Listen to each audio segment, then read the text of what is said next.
Da Udine alla Sicilia a piedi, Elio Brusaferro, un alpino alla scoperta dell'Italia che ha iniziato lo scorso 25 aprile, Brusamento ha 76 anni, gira la penisola in compagnia solo del suo zaino di 25 kg, ove ha tutto l'occorrente che gli necessita per farlo.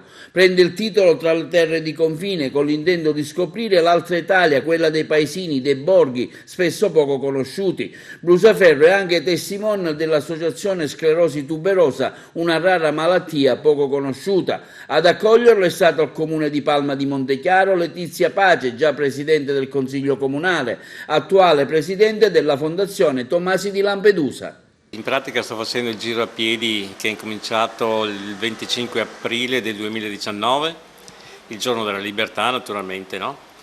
E il mio giro va, diciamo, a passare un po' tutti i comuni italiani, quasi tutti, perché fino adesso ne ho passati circa 300 e spero di riuscire a passare il più possibile, perché più comuni passo e più il mio scopo, che è quello di portare avanti, di far conoscere l'associazione sclerosi tuberosa, è importante. Ecco, ci racconti qualcosa in particolare? Ma diciamo che adesso qua in Sicilia mi ha colpito tantissimo, a parte tutti i monumenti che avete, che quella ormai è storia del mondo, si può dire, no? Però ecco, la gente che non sa è che veramente la Sicilia è una regione veramente ad alta agricoltura, perché ho visto veramente dei vigneti, degli olivi, degli agrumeti veramente eccezionali.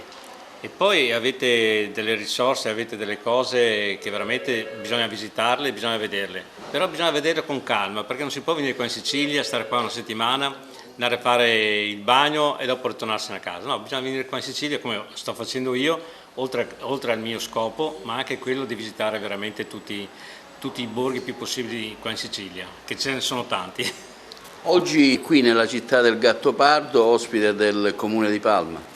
Sì, oggi ho avuto la fortuna di essere ospitato qua al comune di Montechiaro e spero di riuscire a vedere un po' tutto, anche se il tempo è molto breve quello che mi fermo, però ecco, sarà un'emozione importante.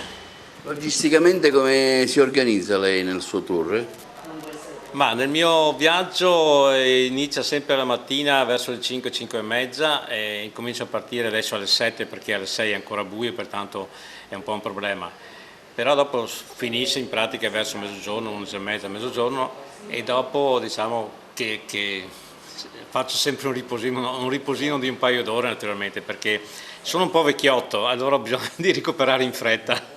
Infatti, come diceva poco fa il nostro caro Elio, questa è una malattia molto rara, la sclerosi tuberosa, ed essendo rara ancora la ricerca diciamo, ha tante difficoltà. Per cui con il ricavato del libro, ecco perché ci tengo a specificare questa cosa, perché da tutti i luoghi che sta visitando ci sarà la pubblicazione di un libro, Terre di confine, e dal ricavato, quindi questo ricavato sarà devoluto proprio alla ricerca o comunque alle famiglie bisognose, perché molti farmaci salvavita non si trovano o sono molto costosi. È una malattia rara di cui si conosce ben poco, fa parte delle sclerosi multiple, ma questa nello specifico viene chiamata sclerosi tuberosa e che colpisce appunto all'età infantile ma anche in età adulta. Quindi come sappiamo noi la ricerca si fa fatica in Italia per la ricerca e quindi ecco che le associazioni in questo campo rivestono un ruolo molto importante. Oggi un'accoglienza che voi fate a un personaggio ormai diventato noto e famoso in tutta Italia per il messaggio sociale che porta, diciamo, anche in giro. Sì, un'accoglienza che ci fa orgoglio per quella che è la figura a livello nazionale, per la ricerca e per quella che diciamo, è la solidarietà a livello nazionale. A noi ci orgoglisce questa presenza qui a Palma oggi.